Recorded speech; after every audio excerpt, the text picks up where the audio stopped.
Alright, I want to cover a couple of the undercard fights which I have not yet talked about. This fight right here, Joshua Buatsi versus Andrejs Pokumeiko.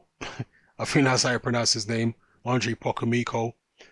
It was over in the round.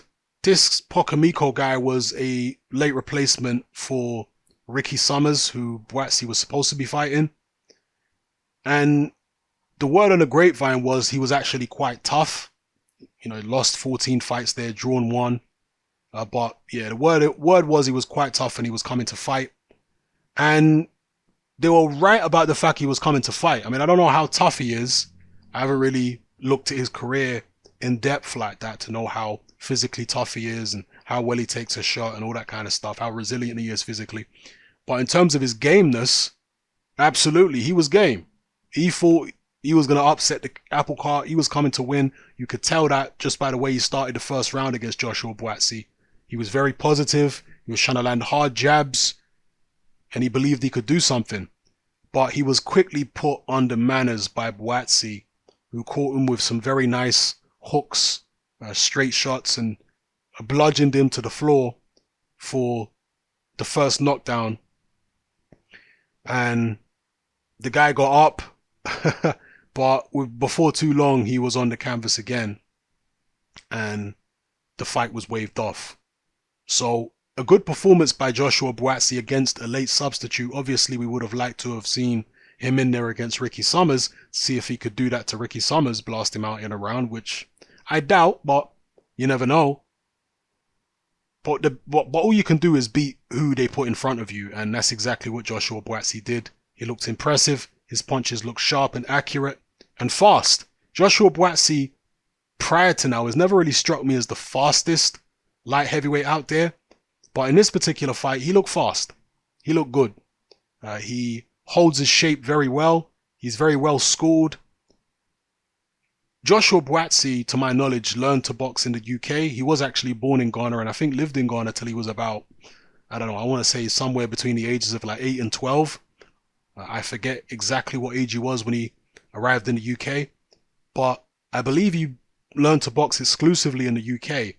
However, his style is not too dissimilar to a lot of Ghanaian boxers who learned to box in Ghana.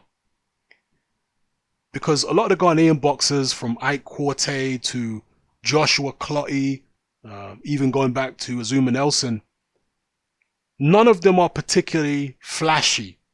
They're all very workmanlike type fighters who work behind a strong jab, a high guard, etc. And Buatsi's very much in that mold. He's a very no frills, no nonsense kind of boxer. There's nothing too flashy about what he does.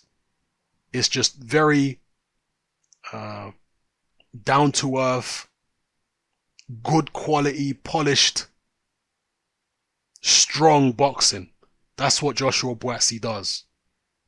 And I'm interested to see how fast they're going to move him and how far he can go in his career, because the light heavyweight division is stacked full of beasts at world level. That's the reality of it. So it's going to be very tough for Joshua Buatsi, and I don't think they should rush him too quickly to world level, but certainly at domestic level with the likes of Frank Buglioni, Ricky Summers, Jose Burton, Anthony Yard, Callum Johnson, so on and so forth. These kind of guys should be the targets of Joshua Buatsi. And Buatsi himself, along with his promoter Eddie Hearn, have often been talking about the prospect of Joshua Buatsi versus Anthony Yard. That's a natural fight for London. Joshua Buatsi from South London, Anthony Yard from East London. Those kind of fights usually get a lot of hype, a lot of traction. I mean, if you remember Lawrence Okolie when he fought Isaac Chamberlain, that was East London against South London again. It didn't turn out to be a great fight, but it certainly created a lot of hype. And Joshua Buatsi versus Anthony Yard would do something similar. I think it would be even bigger in terms of the hype that it would create than Lawrence Okolie versus Isaac Chamberlain was, potentially anyway. So yeah, a good performance by Joshua Buatsi against a late replacement opponent. Did what he had to do. You can only beat who's put in front of you, and he came through with flying colors. Took the guy out in the first round. You know, if you're going in there against a guy with 14 losses, it never looks good on paper. So the best you can do is take him out as quickly as possible, because that's what you're supposed to do. That's what people are going to say you were supposed to do. If you go in there against a guy with 14 losses and you struggle, or he goes the distance or something like that, you know, like he did here, this guy with 28 losses, people don't look on it so favorably. But if you take the guy out, people are going to say, oh, well, okay, opponent was not good, but he did what he was supposed to do. So anyway, let me know how you felt about Joshua Buatsi's performance against Pokumeiko, if that's how you pronounce it. Yeah, drop it all in the comment section below. It's happening, I'm out.